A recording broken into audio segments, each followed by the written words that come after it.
Good evening. On behalf of the county executive, it's a pleasure to be here this evening under these circumstances. This is a sad day in Prince George's County. This is heartbreaking to see one of our students go through violence like they have went through today. We are heartbroken. We are frustrated to see what our students in Prince George's County have to go through. On behalf of County Executive also Brooks, we want to express our condolences to the family and to the students of Prince George's County. This is not an easy day in Prince George's County, and we shouldn't be here today. This is frustrating.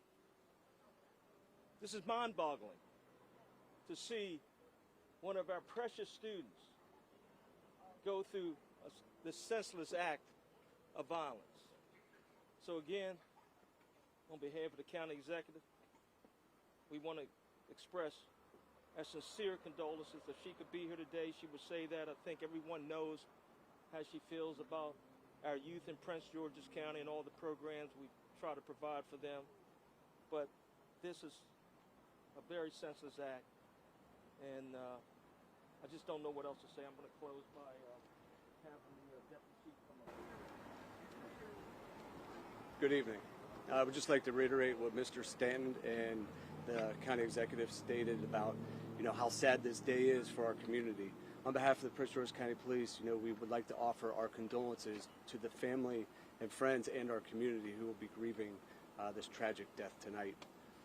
I would like to assure the community that Prince George's County Police has all assets available to them right now on this scene, from homicide detectives to crime scene investigators to our aviation, K-9.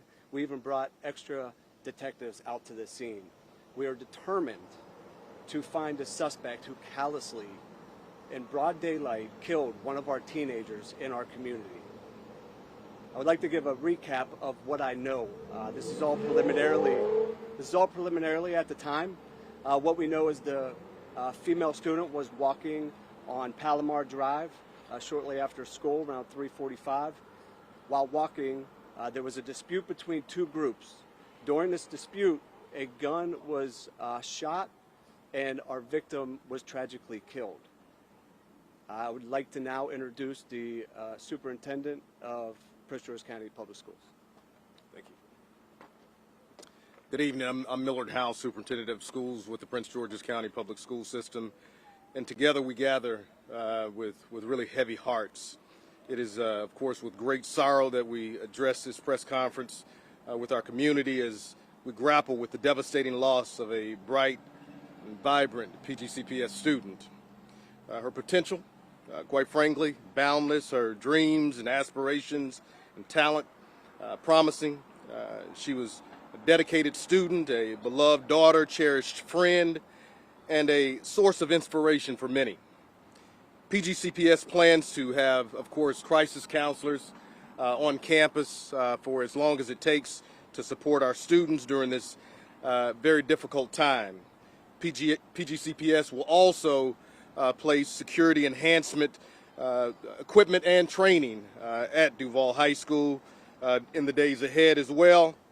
And as we mourn her untimely departure, we must also confront the harsh reality that such tragedy should never have occurred, whether it be in Prince George's County or any other county.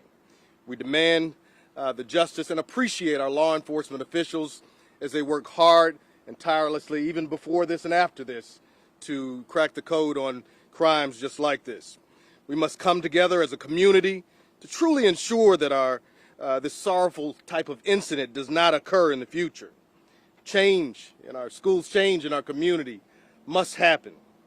Let us honor her memory by advocating for a safer environment for our youth, fostering the dialogue that we know we need to have, and supporting one another through times of grief.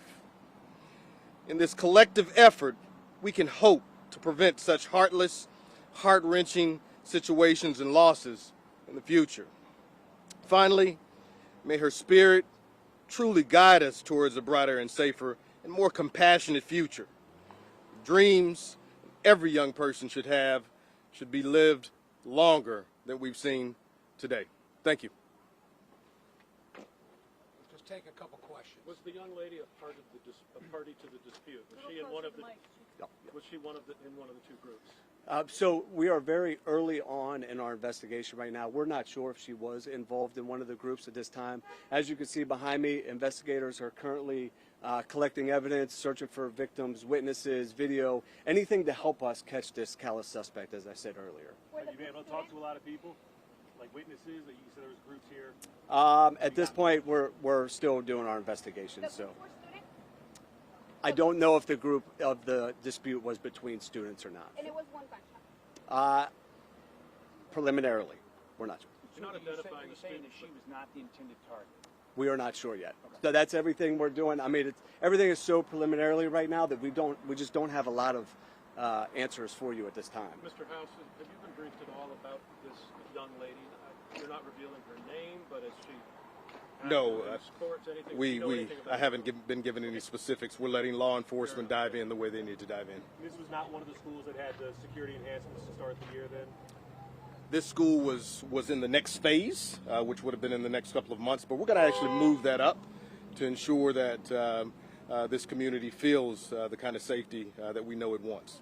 Superintendent, to your knowledge, what was taking place? I'm hearing there was a soccer game during the time of the shooting. There was a planned soccer game, or there was a soccer game going on at the time, and one, I think, a football game later on that has been canceled.